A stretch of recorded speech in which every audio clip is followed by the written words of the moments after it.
What's up, guys? Welcome back to Talking Into Infinity, a Dream Theater podcast. I'm your host, John. With me is my intrepid co-host, Brian. You almost missed the show by letting your dog go out in the yard and, do what he's got to do. Well, he likes to play frisbee, and if you don't play frisbee, he will sit there and bark at the cabinet that has the frisbee for 45 minutes straight. And since it's just me here, I had to make sure we got some frisbee in.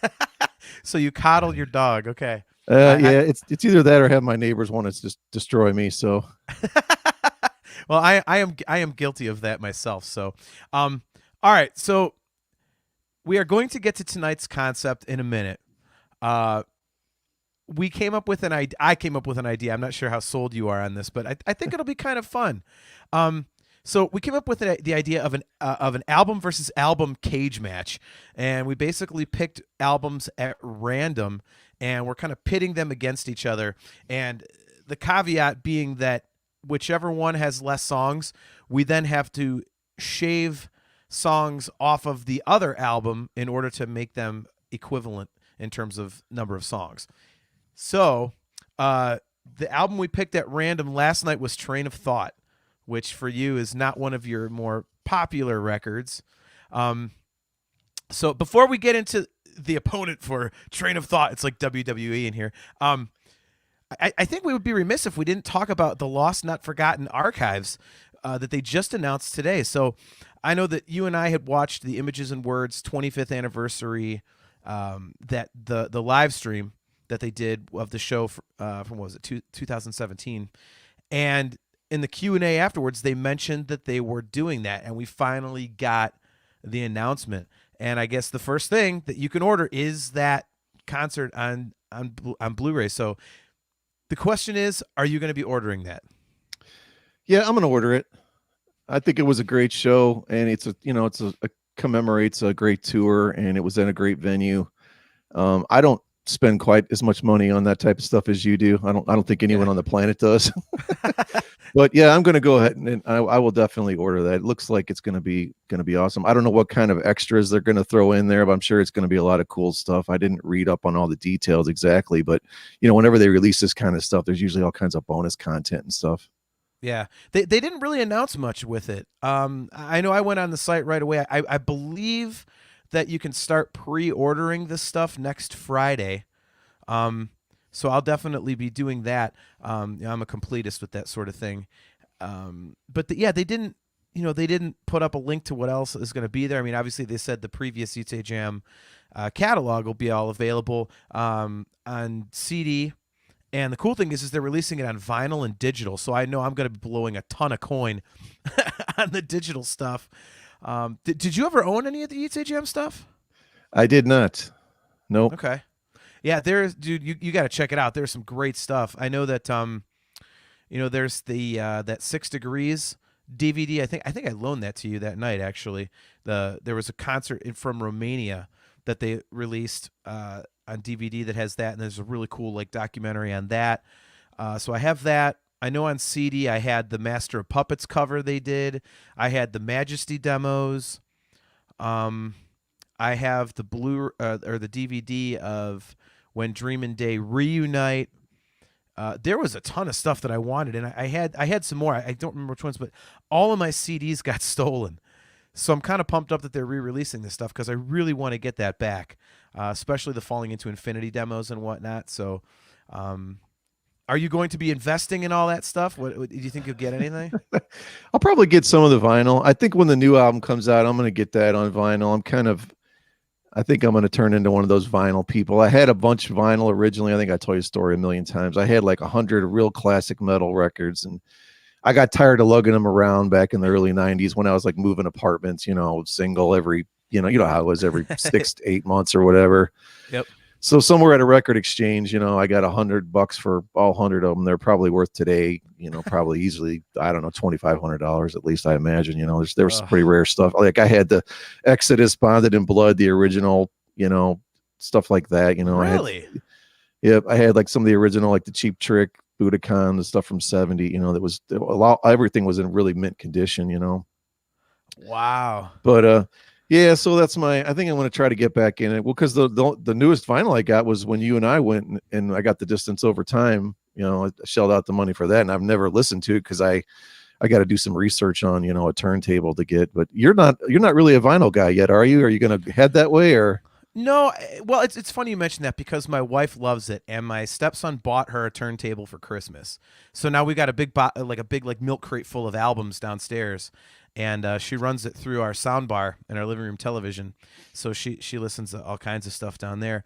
But actually, I'm actually considering collecting all of my favorite, like, I wouldn't say all, but my two favorite bands are Dream Theater and Van Halen. And I'm thinking about collecting all of their stuff on vinyl, which this now makes it a little more difficult considering there's going to be a crap ton of vinyl available through this. But yeah, I don't really listen to it, but I think it's kind of cool to have. It's one of those collector-y things. And I think I've said before, I've got like the super deluxe, European box set of on vinyl of The Astonishing.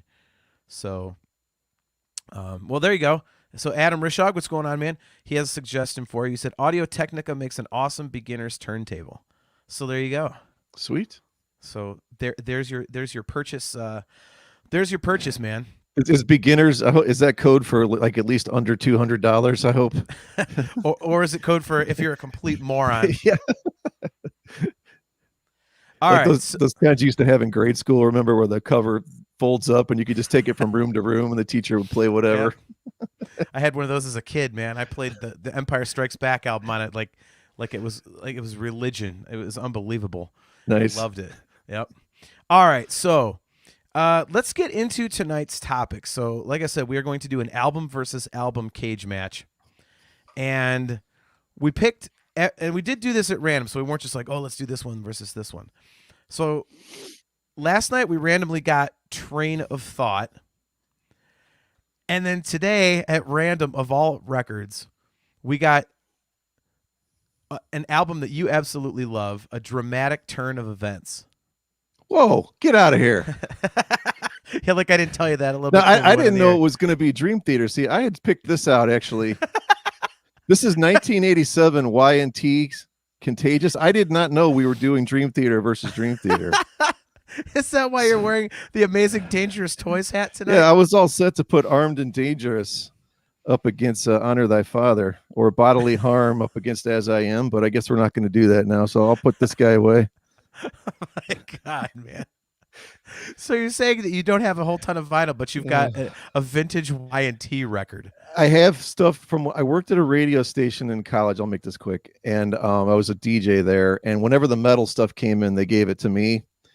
And so that stuff kind of survived. It was stuck at my mom's house because it was like, I didn't want to cart all this extra stuff around. So I have like 10, 15 albums. You'll get a kick out of them. I'll have to show them to you sometimes. I have a bunch of cool singles and stuff, but yeah, Dramatic Turn of Events versus Train of Thought. I mean, can we get two albums that are more different sounding? Yeah. I mean, in terms of just the way they sound and the way they're recorded, and I'll just jump in here real quick. The most obvious thing was Jordan Rudess even in the studio on 3/4 of this album? Well, it's funny you mentioned that because like he, in interviews for Train of Thought, he did talk about that. And he said, it was hard not to get buried because the keyboard and the organ and all that kind of stuff was acting more as a rhythm guitar in a lot of places. And when I was listening back to it today, I never really noticed that before, but that really was the case. And I thought it sounded really cool. Like I had never listened for it before. And I kind of dig it.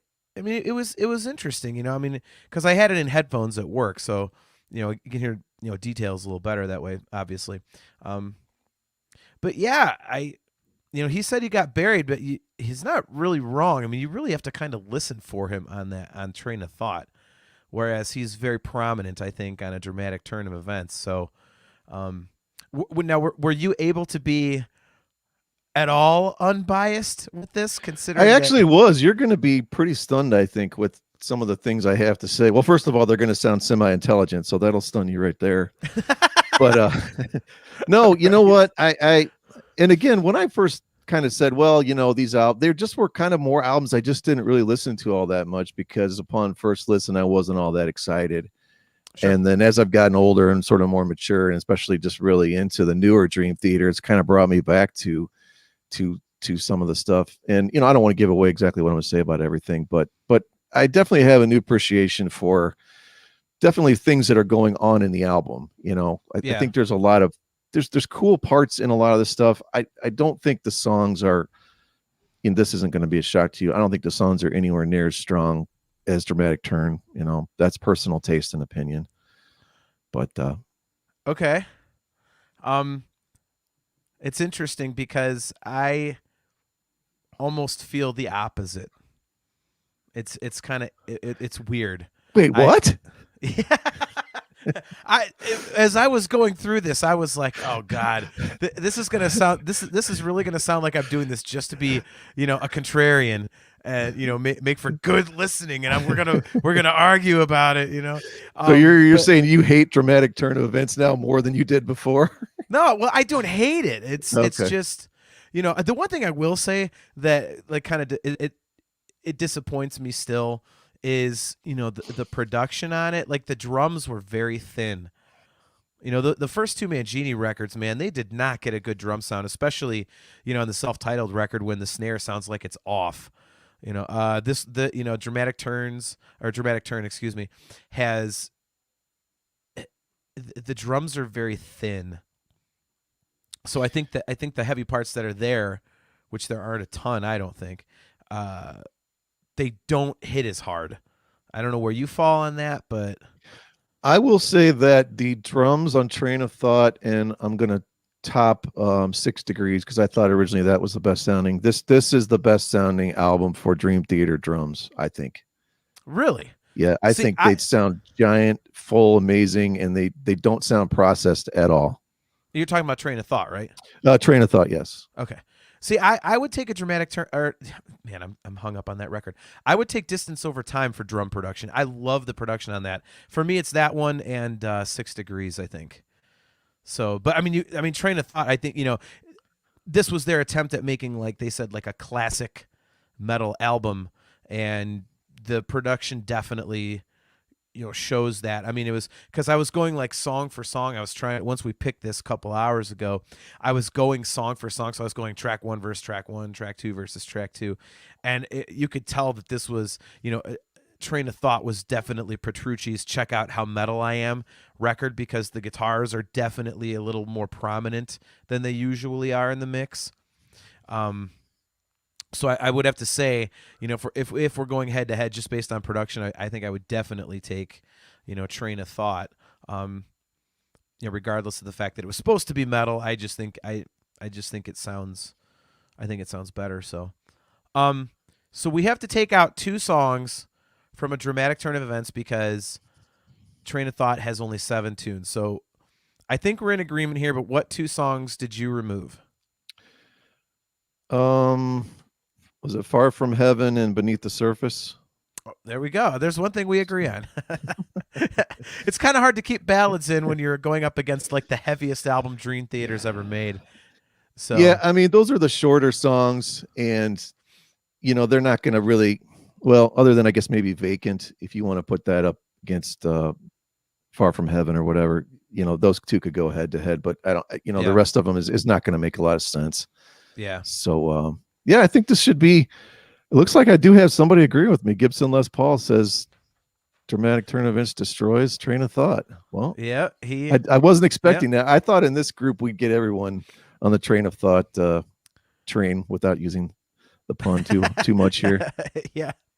I don't know, man. It's like, I don't know. I think a lot of fans may, at least from who I've talked to, people actually do prefer a Dramatic Turn of Events. It seems like most of the really diehard fans kind of prefer the stuff that, kind of leans a little more towards the typical, classical progressive approach. And I think when they veer into the really heavy territory, I think some fans are kind of like, eh. Whereas I kind of dig it. Yeah, I think what happened with this is, this was the first Mangini album, and it just sounded like a return to, and it's been compared, what is there, that video? I think you showed it to me where someone tries to break it down song by song to Yeah. images and words. And Yeah. it's hilarious because there actually there are some valid points. I mean, I can hear some hints of things like Metropolis and even Surrounded going on in that album. But it's not, it's not to the degree that those people that broke it down to. No. But I thought that this was just a return to, man, this is like, every song is just this big epic sweeping thing, especially the keyboards just really make it. I love all of the sounds he uses, all the big giant, like voice choir type sounds and strings and the synth sounds. And it's just a huge sounding album. I'm laughing now because the same guy who had my back now says I'm an idiot for saying the Train of Thought's drums were good. So Yep, Gibson Les Paul. He says, "Oh wow, Train of Thought's drums are terrible. The kicks are way too loud and the snare is very dry. And I like scooped mids, but Train of Thought totally eliminates them. I didn't think Dream Theater pulled off being heavy very well." I'm going to disagree with you on the scooped mids. I think if there was like a guitar sound that kind of sounded like that, I think it would be Black Clouds. That one had kind of some funky, that was a little, you know.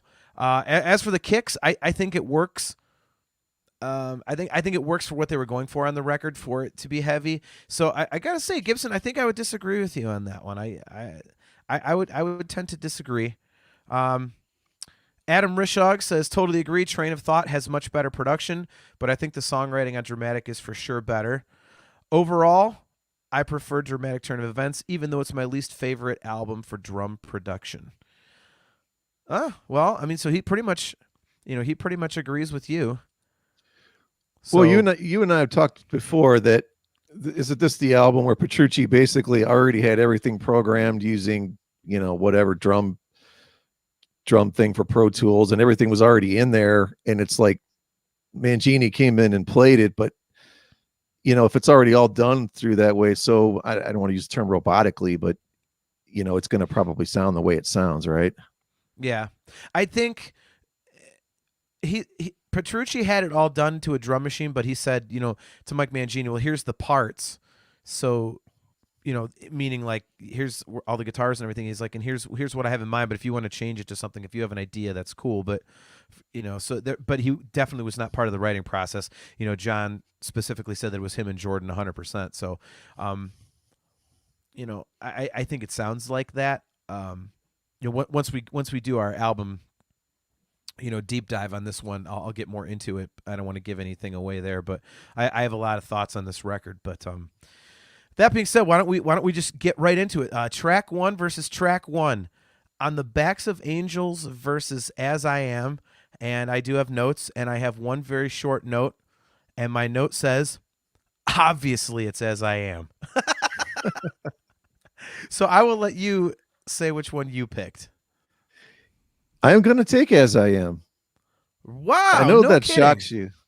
Yeah, and the reason being is, I just got done praising this album because it is a return to Images type of style and songwriting and the feel. But the first, which was the original first single, Backs of Angels, is a little too familiar, safe territory for me. I still like the song. First time I heard it, I thought it was cool. But if you want a song to open up a show, it's going to be As I Am over that one any day of the week. And I'll be the first to admit that. I have no problem saying that. Yeah. As I Am is just like, it's a heavy hitter. It's memorable.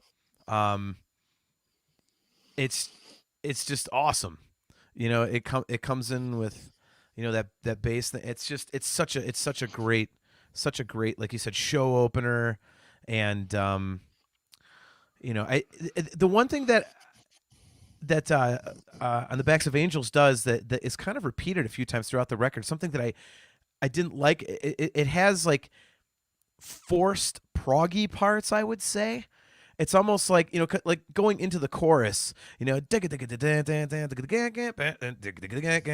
a chorus, like it almost seems like, oh, we better do something progressive here. And it seems like they kind of shoehorned it in there. And they do it a few times on this album, and I was kind of like, well, that doesn't really fit, at least to my ear. So I don't know. I on the Backs of Angels is like, to me, it's a good song, but it's one of the weakest album openers that they have, I think. I agree. I also thought on the last, the Untethered Angel, I don't think is, it's another song about angels, I guess, but that one too, I thought was kind of a weak choice for first single, and just because the rest of the album is just so amazing, it's tough to stand up to it anyway. Wow. All right, we'll definitely have to get into that when we do that album deep dive, because I'm not sure I agree with that. I like that song, but then again, I love that whole record. So, yeah, I don't know. This was, I had a couple difficult ones in here, and this was not one of them. This was like when I wanted to go back and listen and compare. This was one of the ones that I could just skip. It's like, I don't need to listen to As I Am, because I know that one like the back of my hand. And On the Backs of Angels is cool, but I knew which one I was gonna pick.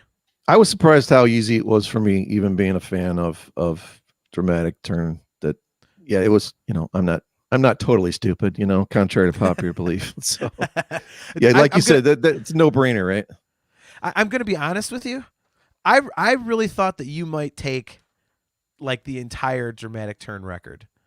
I really wondered if that was how you were gonna lean on this. All right. Well, if we had done this, I don't know, before we started this podcast, and you said just jump on here, and I just kind of like quickly listened to it again, I would have. I mean, there's no doubt. But I've gone back and really dug into it, and I like a lot of stuff on it.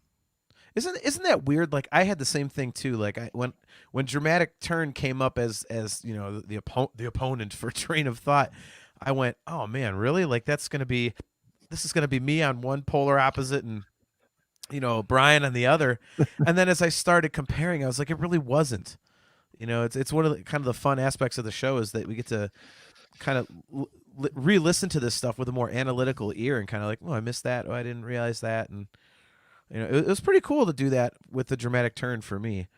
All right, moving on to track 2 versus track 2. Build Me Up, Break Me Down versus This Dying Soul. Who do you got? Man, this is tough. This one I think was one of the hardest ones.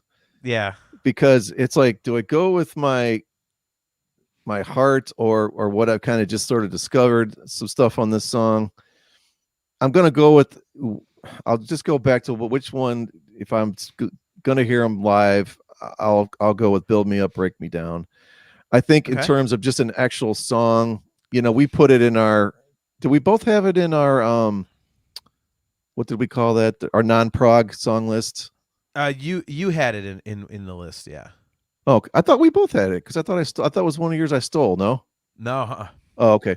So anyway, I did have it in there, and that's not necessarily why I'm picking it, but I just think it's a great song, and it has enough of their prog type elements in it.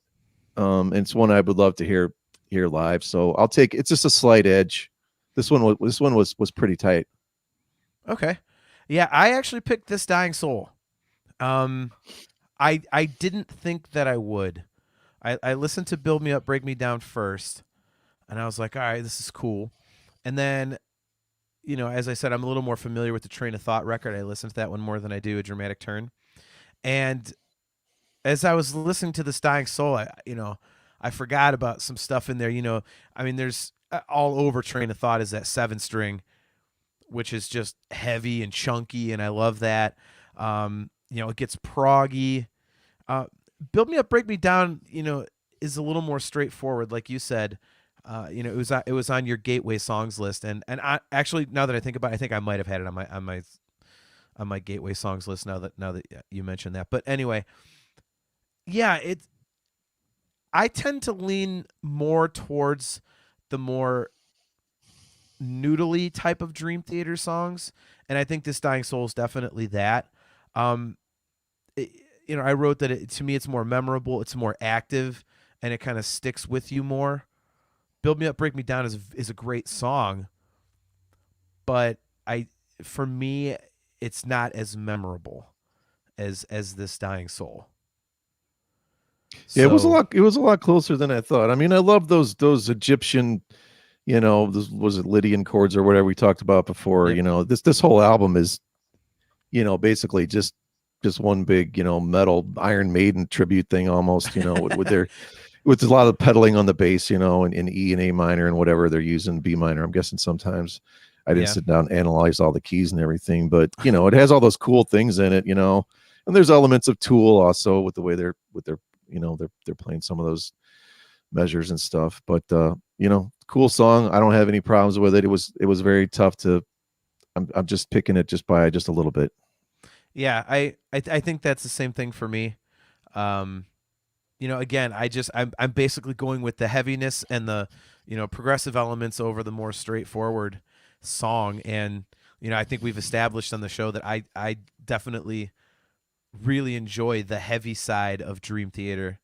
So anytime they get into that kind of stuff, I'm pretty much a fan of. So all right, so basically I have two for a train of thought so far, and you have two for, or excuse me, you're at 1 and 1.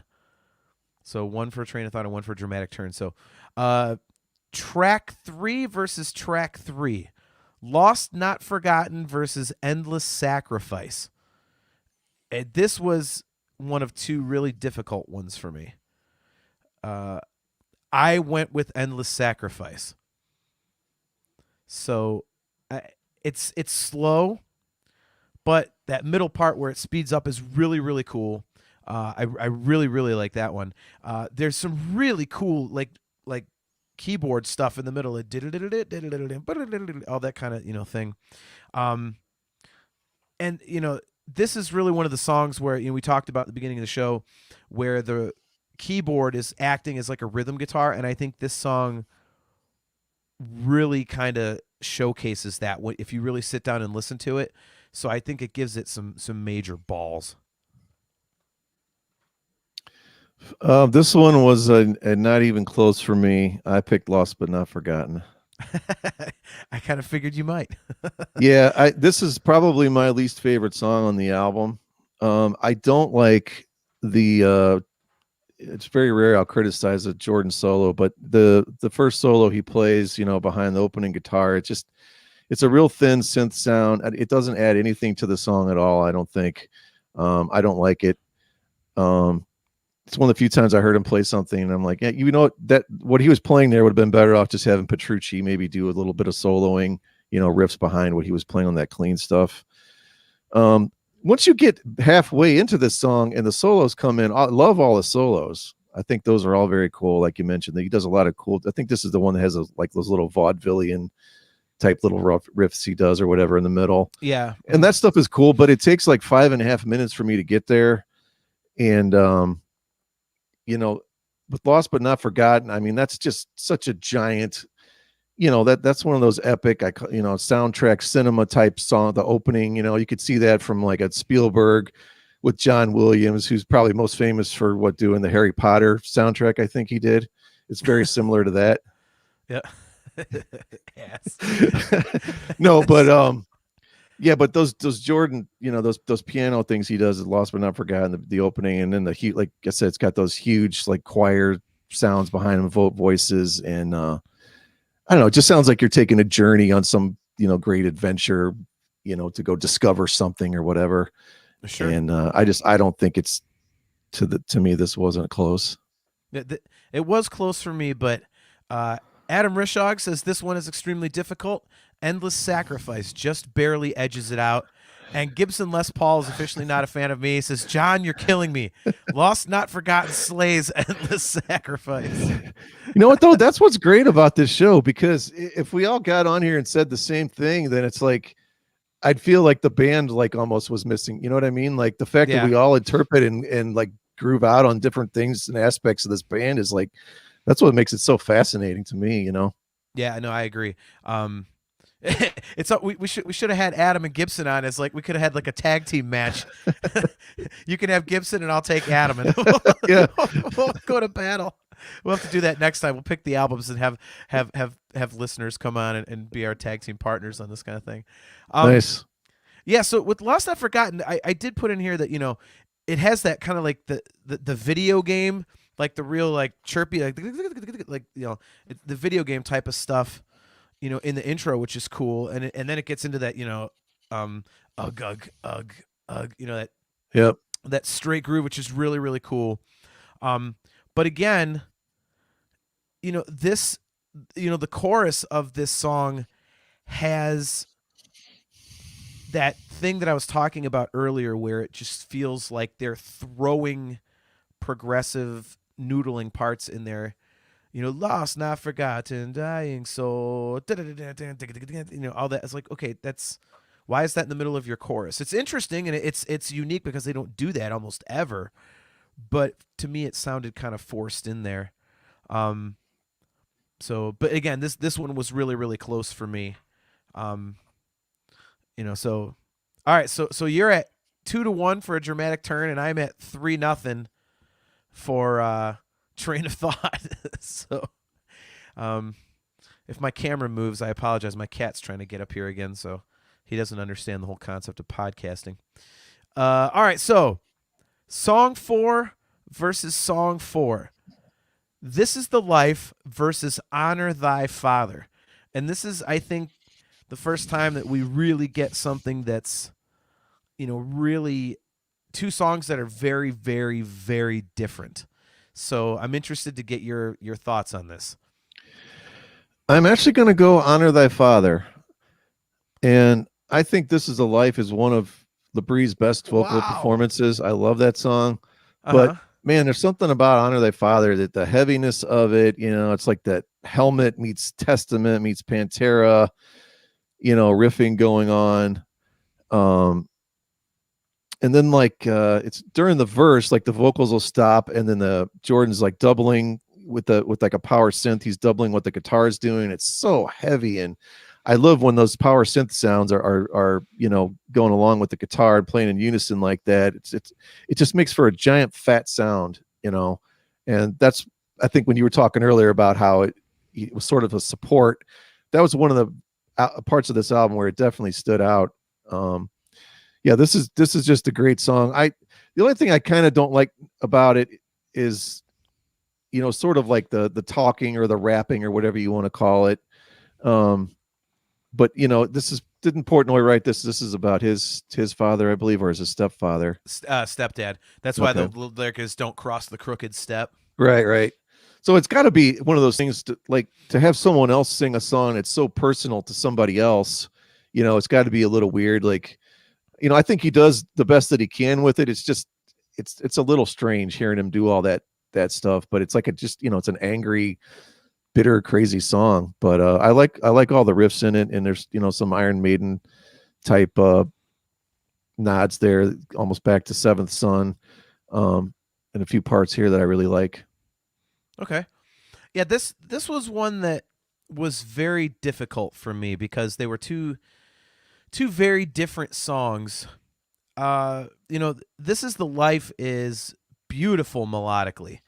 It's one of to me, it's like that quintessential Dream Theater where every melody is perfect, and it's beautiful, and it's got emotion to it, and I love that about This Is the Life.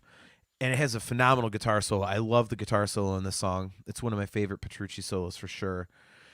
I also really like the part at the end where LaBrie does the chorus but an octave higher. I think that just adds, it's again, it's a perfect example of what they do when they layer a song and build to this crescendo. And I love when they do that. And this song's a perfect example of that style of writing that they've, mastered over the years. But I did go with Honor Thy Father as well, because it's just one of those wonky Dream Theater songs that I always seem to love. You don't like the rapping stuff. I thought it was kind of cool because it was kind of was a different kind of vocal style. The movie quotes that they stuck in there, talking about family and all that kind of garbage. And whenever I listen to it, I almost wonder if they're going to go back into any vocals at all. It always seems to me like they're just going to keep playing instrumental stuff and be like, okay, the song's over. I don't know why I get that feel, and I always thought it'd be kind of an interesting thing for them to do because they don't usually do that. It's there is structure within the songs, but yeah, I agree with you. This song to me it's heavy. It's got some really really interesting parts. So the ear candy is there. So Adam, well, let's see. Adam and Gibson are going to war here. So this is the life from Luna Park is beautiful. Honor thy father is Skip City. 3-1, a dramatic turn of events for me. All right. So Gibson and I are pretty much at odds on this one. No surprise there. Let's see. Adam says the guitar solo in "This Is the Life" is exactly what puts it ahead of "Honor Thy Father" for me. I can understand that because, as I said, this is definitely one of Petrucci's best solos. So, and I got to be honest, I really thought that you would pick "This Is the Life." It was really close. I love This Is a Life, like I said. But I have a new appreciation for the stuff that's going on in Honor Thy Father. I just think I love the vocals and the melodic parts of the vocals and the guitar. And like I said, the way the keyboard's doubling, I don't know. There's just something about it. But it goes back to, again, like this album for me, there's these parts that are there. Oh my God, these parts are amazing. But I feel, exact opposite of what you already said. We already argued about this, but I feel like, they're just kind of, and you know that it was his metal album. It was his stretch out and go crazy metal album. So I feel like it's almost more that they're riffs and not necessarily songs. And I think that's like a big difference. Okay, so kind of like there's some cool parts, but they're not really glued together very well. Well, and yeah, I mean, there's some of that, but it's just more like, I feel like, especially when we get towards the end, the last song, like it's really, you're just kind of riding this groove forever, which is fine, when they're doing Liquid Tension Experiment or solo albums and stuff. But I want to hear more melody and more kind of a basic, I don't like to use the word basic, but more of a song oriented approach. But that's also why there's no other album that sounds like this one either, which is cool too. Yeah, I mean, yeah, it's definitely, let's just throw a slab of bleak, heavy, chunky goodness at you, and you get what you get. It's, the lyrical content's pretty dark. The album art is black and white, and I mean, this is a very stark record. It's definitely devoid of a lot of the colors that the other albums have. Which is why Octavarium was such a response to this one. They really thought that fans were going to dig it because they said they were out on on the 6 Degrees tour, and they're playing stuff like Last Prison, and people are going nuts. So they're like, "Oh, we're just do a whole record of heavy stuff. It'll be awesome live." And then people actually complained a little bit. They liked the dark and the light within the Dream Theater catalog, and so on the next record, they went with a classic progressive type of a sound. Adam says, "Train of Thought is the album you put on when you want to run through a wall." Yeah, that's exactly what it is. That's exactly what it is, man. Okay, so track 5 versus track 5. We have Bridges in the Sky versus Vacant. And again, I have one comment, no contest. Bridges in the Sky kicks ass, and Vacant is basically a throwaway tune. I don't think there's really much of a debate here. Am I right there? No, you're correct. I don't even know how this song ended up, because if the idea was to try to break up the album or something, it doesn't work in that capacity either. There's nothing wrong with it. It's just a little 3-minute song that I don't know who wrote it, but it sounds like something Jordan probably could have came up with in 5 minutes. But you're putting it up against something like Bridges in the Sky, which, I mean, probably my second favorite song on this album. Yeah. That's just not even, that beginning intro, Bridges in the Sky, with the sounds like the angels just coming, just climbing out of the clouds. Like I don't know, it's almost like the end of Raiders of the Lost Ark or something. You know what I mean? Like those voices, I don't know. I get like chills on the back of my neck when I hear that. Like, I don't know how he made that. It's probably just a 8 million like choir things sampled together, but it's just such a beautiful, eerie, atmospheric beginning to a song. And, it's one of those just soaring epic songs. Yeah, I completely agree with that. It's especially when you put it up against Vacant. You know, Vacant was one of those. When I got Train of Thought, it was a very immediate listen for me. I love the record, but when that one came out, I was like, "What the hell is that?" it was, you know, it was definitely in contrast to what had been going on the rest of the album. And I mean, it's a cool song because of how atmospheric it is, but it's definitely not anywhere near as good as the rest of the record, or the stuff on A Dramatic Turn. So yeah, I agree with you. I think that it sounds like it was written more as a soundscape type of a thing than as an actual song. I was really surprised when I was in New York City for Score that they included this one. Like, I get they were doing something from every record up to that point, but I was thinking, man, this is the one they picked. Like, that was kind of weird, but you know, uh, whatever. Good point from Adam. Said one of the most underrated SDT songs ever. I agree with that. Yep. Oh, there he goes. He's on Team John. It's up there with the Great Debate. Here we go. Here's some fighting words. Everyone talks about Breaking All Illusions, but Bridges is the best on the album. We'll definitely address that later on in the show. So I don't know about that, but it's pretty close. it's a great song for sure. Yeah. Gibson. Okay, stop. Bridges is a top 10 Dream Theater song, and Vacant should have never been written. That's pretty brutal. I don't know that I would go that far, but I really wonder if they were going through the record and they listened to it and went, man, we need something to break this up, and they literally just wrote it to throw in the middle to kind of cleanse the palate a little bit. I really wonder if that was the impetus behind it, because it definitely sounds that way. So that was a nice quick one. Track 6 versus Track 6. Outcry versus Stream of Consciousness. Another one I think, which is fairly easy. I picked Outcry. I love the chorus in this song. I think it's definitely one of my favorite choruses on the whole record. This one and Bridges in the Sky, they're perfect bookends to each other, at least for this list, because they're both like 12-minute long. They're that quintessential Dream Theater, long, drawn out, really proggy but really catchy in parts type of song.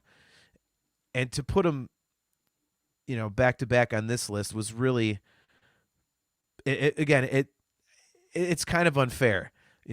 Bridges in the Sky and Outcry versus Vacant and Stream of Consciousness, which, Stream of Consciousness is cool, but, as an instrumental, it's really not anything that they haven't really done before. So there's not much to it. Yeah, this was pretty easy. Outcry as well for me.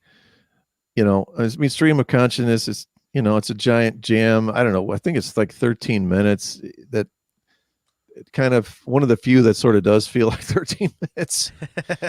I mean, they're sort of just going off the same kind of a groove the whole time. I do like the last, if you can stick it out, the last 3 minutes or so. It's a real Baroque, classical type sound. He has like it sounds like an electric harpsichord George's playing on some stuff. Some cool, like almost like Bach type riffs. And I'm a sucker for all that kind of thing. But if it takes me 10 minutes to get to that, then that's probably too long. And I just I just think after you've already been bashed over the head with this heaviness, and then here comes this right in the middle of the album, or well, next to last song, I guess, but still, like, it's kind of wearisome, I guess is the word. I don't know, tiring. Yeah, no, I get it. So Gibson Les Paul says Outcry is far from great, but Stream of Consciousness might be Dream Theater's worst instrumental. Outcry takes it. That is an interesting thing to think about.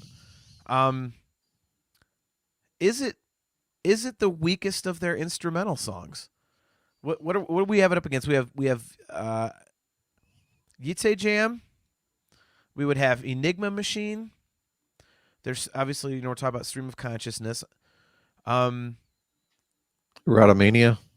Yeah, Erotomania. What I'm drawing a blank on the title of the one on Scenes from a Memory. What the heck is that one? Yeah. Oh God, I can't believe there's our buddy Kale. Wait, restart. Kale, we've told you time and again. It's at the same time every other Thursday, buddy. Um, yeah, man. We started at a different time in Australia just to mess you up. Yeah, exactly.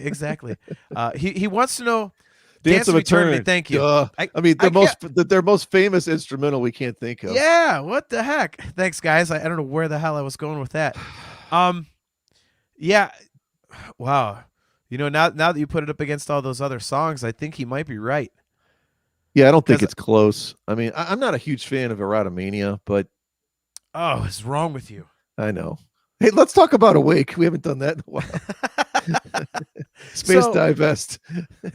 Oh my gosh. So, all right. Kale wants to know.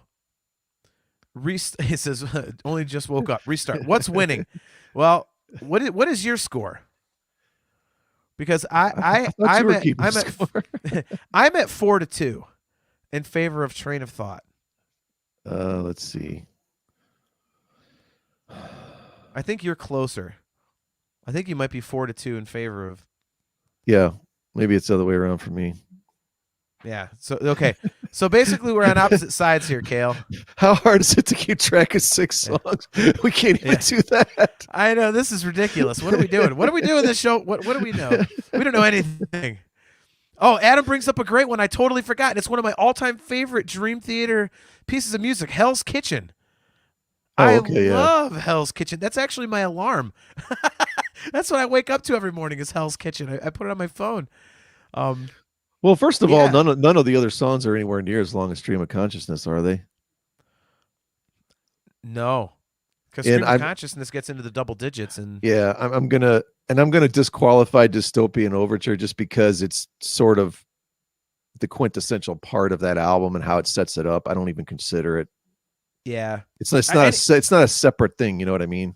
It's hard. There's so many like musical interludes on The Astonishing that it's kind of hard to count those. Yeah, I mean that's like what sets up the mood of the album. So I'm just Gibson Les Paul. He says, Kale, it's 5-1 a dramatic turn of events. Depends on who's keeping score, I guess. I know that's awesome. That's awesome. Yeah, no, Gibson might be right because I would take all those other songs over Stream of Consciousness. Hey, don't steal an episode. Yeah, seriously. Oh, we just blew that one. Yeah. Oh, there goes that. We'll have to edit this part out of this show. So you guys already said that. No, we didn't. Yeah, we'll put elevator music over it until we get back on track. All right. Track 7. So the final track, Breaking All Illusions versus In the Name of God. And again, I have one comment, so I will let you go first. My comment just says, dude, it's Breaking All Illusions. So yeah, I'm not sure I don't even know exactly what in the catalog for me you could put it up against. You could probably find for you probably something off of 6 Degrees. I might maybe take Metropolis over it, but it's just I might even take it over Count of Tuscany. Really? I think so, yeah. No kidding. I would have thought that Count of Tuscany would have beaten this one out. I mean, I love that song. You know, it's great, but I think this is just a better. I don't know. The groove on it is just so amazing, man. I mean, there's so many mood swings, changes. The dynamics are great. It's just got it. You're like speechless when you talk about it. Yeah, I agree. Adam kind of nails it. He says this might be the most lopsided one. Breaking All Illusions, of course. That puts me at 4-3 for dramatic. Gibson says Breaking All Illusions has my favorite Petrucci solo. Absolute perfection. Final score is 6-1. Dramatic turn of events. So, yeah, Breaking All Illusions. I think it's no secret. You and I have pontificated a lot on the show so far about how much we love this song.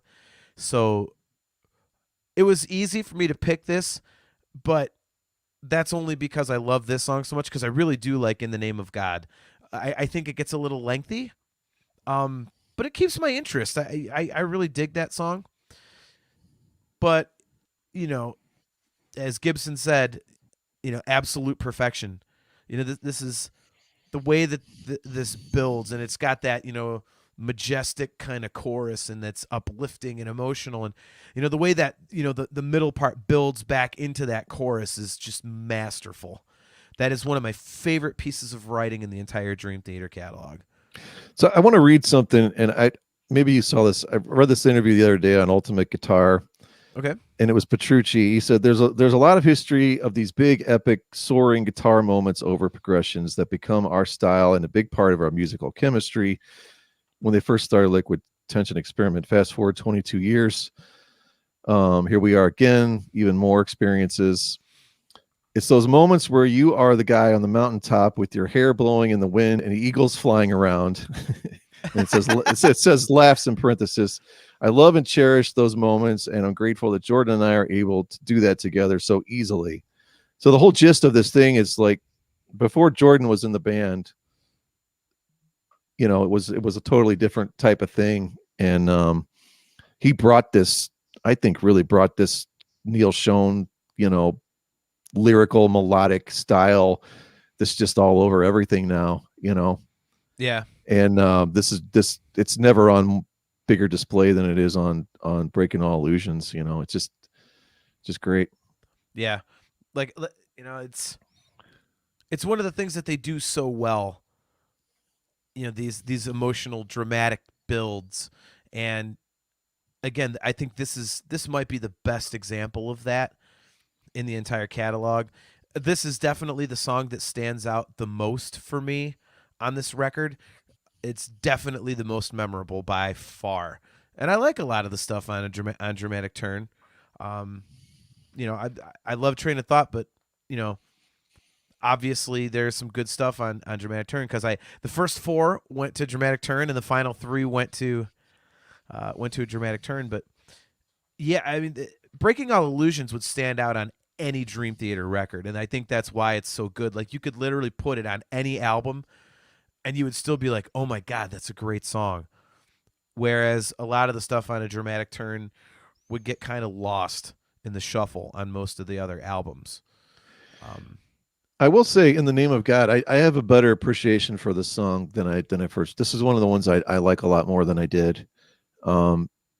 It's sort of, this is what I was going back to. They really don't do much with this beginning idea, opening riff that they do. It's that Egyptian type thing going again over and over. And there, at one point, there's actually a callback to sort of what they were doing in As I Am, which is fine. They do that a lot of times. But the way the bass stuff that my Young's laying down, the way he's grooving in and out, it's super cool. And the heaviness of it, it reminds me of, I don't know if did you ever get into David Chastain, guitar shredder? It's actually out of Cincinnati. He had a whole bunch of albums, but he has an album called The Seventh of Never from like the mid 80s. And the title track, this heavy riff they're doing here, sounds very similar to that to me. Okay. I don't know. Sometime I'll have to play it for you and see if you agree it sounds similar. I'm not saying where that's where they got it from, but I do have a new appreciation for this song. And I think actually the thing that kind of bums me out is it takes us until the end to really, I think, hear Labríe's best melodies and best singing on this album. Like I feel like this is where he's really like, oh man, it's back to, it's just a little, I don't know what the word is. It's a little more clean in some of the things he's doing there. But I love and I especially love that little moody little piano part Jordan does in the bridge. It's like a little, just kind of an eerie type thing, that really adds something to it, because you really haven't heard him doing a whole lot in the whole album, and just a few little atmospheric things in here and there. But this is a song that I would really love to see live now. And before, if you would ask me, do you want to hear anything off of this album live? I'd be like, As I Am. I'd say As I Am maybe, but now I'd love to hear that, or Honor Thy Father, or In the Name of God. I think those would all be great live songs. Yeah, I don't think they played Honor Thy Father very much. I saw it live at Tinley Park in Chicago. me and my buddy Jimmy went out there for the Gigantour, and there was a fatality on the turnpike on the way out there, and we got to the show just as they were playing their last song, which was "Honor Thy Father." I was like, "Damn it!" Like, so we caught one song, but it was a really cool song live. It's So, probably be really weird to play it now with Portnoy not in the band, you know. it is pretty drum centric, especially in the beginning with that. Well, I'm just saying because he has such a personal connection to this song. Like, Yeah, I don't know. I think it would be weird, like Mangini playing it and Labrie singing it if Portnoy's not pushing it in the set list. You know what I mean? yeah, I just don't think it'd be one they sit around and go, "Oh, let's play this," you know, right. just because of how personal it was to Portnoy. That's all I'm saying. Yeah, I think one of the things that's cool um, about In the Name of God is that, as you said, As I Am is a great album opener. I think show opener, excuse me. In the Name of God was an awesome show closer, I thought.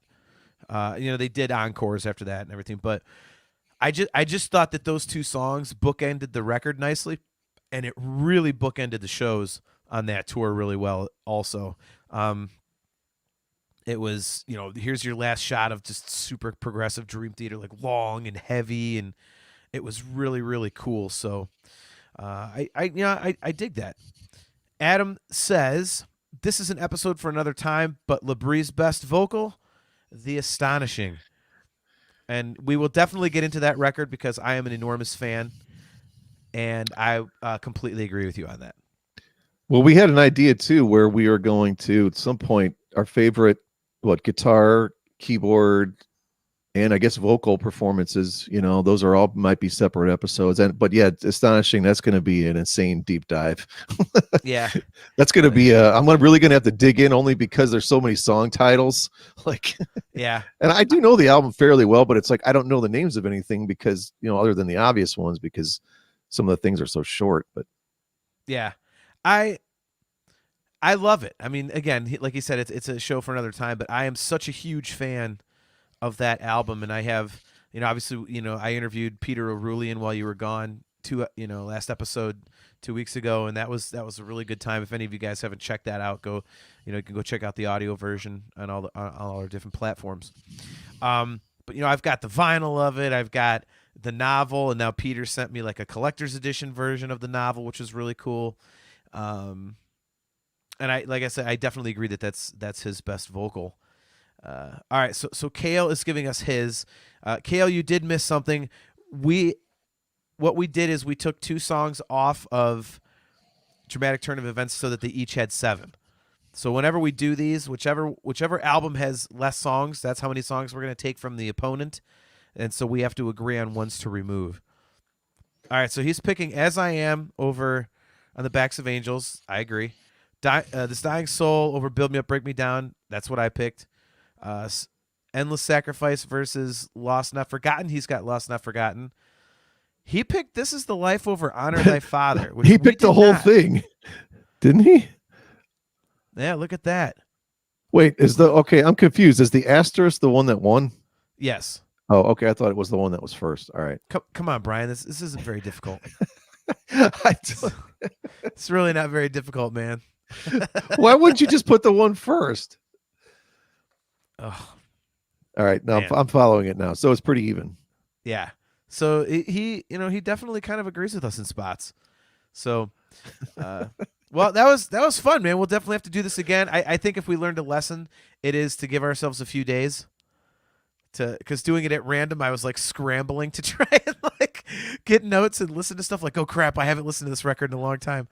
So, look at that. Kale says that, or Adam says that he and Kale have literally the exact same choices. All right. Nice. Well, Kale and Adam, we are definitely having you guys on. We got to come up with a date, and we're gonna do our no pun intended Dream Theater set list. So we're gonna have all 4 of us pick, like, we do a 10-song set list and see what we all come up with as what we would have if we were gonna see 10 Dream Theater songs live. Which 10 would they be? So we're gonna be in contact with you guys to get you on here. So yeah, this was fun, man. We'll definitely have to do this again. I think doing stuff at random was pretty cool because this was a very interesting exercise. As soon as it came up, I thought, ah, crap, this is just gonna be me, a 7-0 victory for Train of Thought, and it wasn't. So No, I'm surprised too. Well, I have a Spotify. Well, who doesn't have Spotify account? But I'm going to definitely I'll put some Train of Thought stuff in there. I'll probably never sit and listen to the whole album anymore okay, than I ever really have. But I could easily, out of those 7, at least 3 of them for sure. yeah, Four I'd be fine with. But yeah, Vacant I don't really need, or Stream of Consciousness, and the parts that I don't like about Endless Sacrifice. sure. So, but yeah, this was cool, man. I mean, I like doing this kind of stuff. That it is sort of cool to be spontaneous. It's scary, but Yeah, it, like I said, like doing it at the last minute, I was kind of like, "Man, maybe that wasn't the best idea I've ever had." So we'll yeah. have to fix that. But well, Well, thanks everyone. should we give them a preview of the next show, or no? I was actually just about to say, Okay, sorry I we interrupted you. Go ahead. no, it's all good. We got some really cool stuff coming up. We're gonna have an episode talking about. We wanted to dig into our top 10. We'll see if we can get to 10, but I think it'll be pretty easy. Top 10 favorite Dream Theater side project songs. So that's going to be weird because a lot of the Dream Theater side project stuff I haven't listened to a lot of. So I'm going to have to do some serious research for that. Either that or I'm just going to pick some other stuff because some of the side project stuff I'm absolutely in love with. So I could take the easy route if I want to. So we're going to talk about that. We are definitely going to have a show where we are actually going to interview Wayne Joyner, who is a graphic designer for the band, and he did the merchandise and the stage design for the Distance Over Time tour. So that amazing video production and stuff and all those graphics, he's the one that does all that. And he's actually currently working on stuff for the current record and tour. So he agreed to come on, so we'll be having that. And I'm actually working on getting a pretty big name on the show. I have no confirmations of anything as of yet, but I've got some feelers out there, so there might be something pretty cool coming up. It might have to be a pre-record, but we'll see. So yeah, man, good job on all this stuff. I really thought that I was pleasantly surprised by both of our answers. I thought this was just going to be me and you butting heads the whole time, and it wasn't. So Fun show, man. We'll see you guys Yep. next time. Yep. Thanks for tuning in, everybody. Don't forget, if you would like to check out the show after the fact, we are available on all kinds of different audio platforms such as Apple Podcasts, Google Podcasts, Spotify, Anchor, all those kinds of good places. So go check the show out. If you have any ideas for something you'd like to hear on the show, just shoot us an email, talkingintoinfinity@gmail.com. And we are here every other Thursday at 7:30 p.m. Eastern Standard Time. And our next show will be on Thursday, May 20th. And we will catch you guys at that time. So thanks for tuning in.